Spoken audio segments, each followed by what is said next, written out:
नमस्कार, आप देख रहे हैं डीटीवी भारत। मैं हूं आपके साथ शर्मिला चौहान और एक खबर जो आप सबसे साझा करना बहुत ज़रूरी है। उपराष्ट्रपति का चुनाव संपन्न हुआ था, लेकिन मतगणना थी और मतगणना को लेकर सब यही अनुमान लगा रहे थे कि आखिर किसकी जीत होने वाली है। बहुत सारे ऐसे लोग थे जिन्होंने ये सोचा था कि एनडीए के उम्मीदवार यानी जगदीप धनखड़ की ही जीत होगी। तो बहुत सारे लोगों ने ये अनुमान भी लगाया था कि जो विपक्ष की तरफ से उम्मीदवार है मार्गरेट अल्वा, उनकी जीत होगी। और अब परिणाम सामने आ गया है और इस परिणाम को हम साझा करते हैं। दरअसल जीत हुई है, अब देश के नए उपराष्ट्रपति होंगे जगदीप धनखड़। जी हां, ये वही जगदीप धनखड़ हैं जो कि एनडीए के तरफ से उपराष्ट्रपति के उम्मीदवार थे, जिन्होंने जीत हासिल कर ली है। आपको बता दें कि धनखड़ ने मार्गरेट अल्वा को हराया है और चुनाव में 528 मत उन्हें प्राप्त हुए हैं।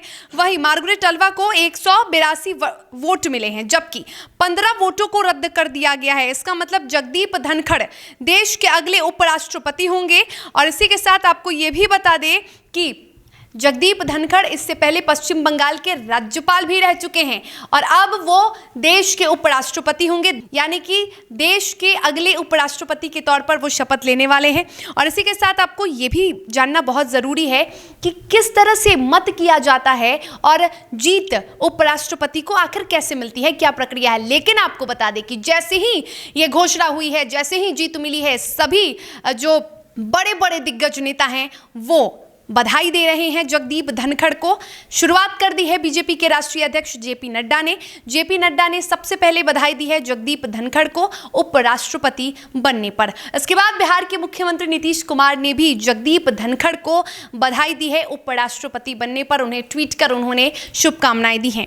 आपको बता दें कि ये जो मतदान हुआ था ये शनिवार को ही हुआ था, यानी आज ही ये मतदान भी हुआ था और आज ही मतगणना भी हो गई। शाम 6 बजे से मतगणना शुरू हुई थी और उसके बाद मतगणना समाप्त हुई और जीत हुई है जगदीप धनखड़ की। सुबह प्रधानमंत्री नरेंद्र मोदी की तस्वीर भी सामने आई थी, वो उन्होंने भी मत का प्रयोग किया था। अब आपको ये बता दें कि जगदीप धनखड़ ने पिछली बार हुए उपराष्ट्रपति चुनाव में वेंकैया नायडू से बड़ी जीत दर्ज की है।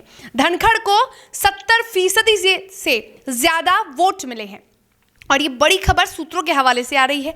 आपको ये भी बताते जाएं कि जो 15 वोट है वो अवैध पाए गए हैं। विपक्षी दलों में एकजुटता नहीं होने का खामियाजा मार्गरेट अल्वा को भुगतना पड़ा है और उन्हें पराजय मिली है। आपको ये भी बताते चले कि किस तरह से ये वोटिंग होती है। दरअसल उपराष्ट्रपति चुनाव में रिटर्निंग अफसर ने आधिकारिक तौर पर नतीजे घोषित करते हुए कहा है कि कुल 780 निर्वाचक थे और 725 ने अपना वोट डाला था, जो कुल मतों का 92.45% था। सांसदों में 34 अगर बात करें तो टीएमसी की, बीजेपी, सपा और शिवसेना के 2-2 और बसपा के 1 सांसद शामिल हैं। 36 सांसदों वाली तृणमूल कांग्रेस ने चुनाव में मतदान नहीं करने का फैसला किया था। जी हां, टीएमसी जिसके 36 सांसद हैं उन्होंने मतदान नहीं करने का फैसला लिया था, लेकिन शुभेंदु अधिकारी के पिता शिशिर अधिकारी और दिव्येंदु अधिकारी ने मतदान किया था। यानी टीएमसी के 34 सांसदों ने मतदान नहीं किया, बीजेपी के 2 सांसदों ने वोट नहीं डाला, सनी देओल और संजय धोत्रे ने वोट नहीं डाला।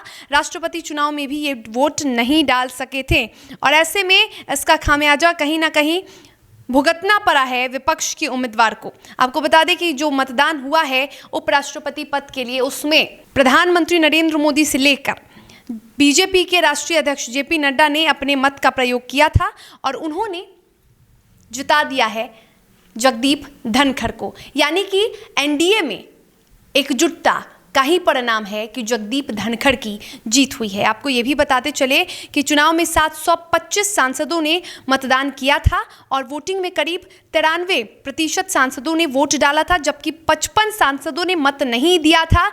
इन 55 गैर हाजिर सांसदों में 34 टीएमसी, बीजेपी और शिवसेना के सांसद शामिल हैं। भ्रष्टाचार, अकूत संपत्ति अर्जित करने के मामले में अपनी सफाई को पेश करते हैं और क्या कुछ कहते हैं पूर्व केंद्रीय मंत्री और जेडीयू के कद्दावर नेता आरसीपी सिंह। लेकिन इसी के साथ फिलहाल बड़ी खबरों के सफर में हमें दे इजाजत और आप देखते रहें डीटीवी भारत। नमस्कार।